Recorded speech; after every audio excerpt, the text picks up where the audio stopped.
Welcome to This Week in Hell. I'm Professor Bon Ruggles with all of the things you're just dying to know.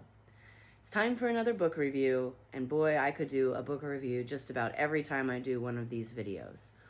But this week, I want to talk to you about a nonfiction book that has to do with the topic we discussed earlier this season.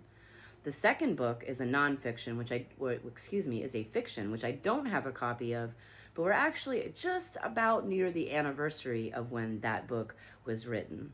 So the first book, we'll start with our nonfiction, is one dealing with murder ballads. So we talked about this earlier this season when we talked about Stagger Lee, Tom Dooley, and among others. This book, can you see it? Yeah, Richard Underwood. And he talks about the stories that are actually around the murder ballads. So he calls it Crimesong. You can see I got lots of notes in it. It was definitely a book that I used whenever I wrote my murder ballads paper. It was integral to me understanding some of the basics of it. I highly recommend this this book.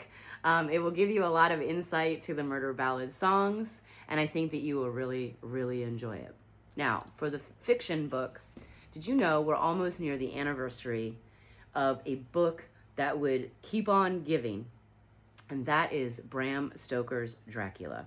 Who doesn't know that book? Who hasn't seen at least one vampire movie? Who hasn't dressed up at least once for Halloween as a vampire? At How to Sell Tours, we love vampires. We wish we could talk about them all day. We have a very famous vampire that we can trace historically. So the next time you're in town, if you haven't already taken our Walking the Devil's Empire tour, be sure to take that and listen very carefully to the story of Jacques Saint Germain. Now, Bram Stoker's Dracula is a canonized book in American literature. It's one of the most important in terms of Gothic literature of that genre.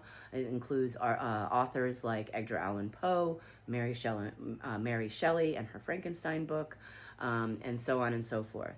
So if you're looking for something to read and you have only seen the movie but you've never read the book, now would be a great time to pick up a copy of Bram Stoker's Dracula and see what really got the whole vampire craze started in both literature and movies.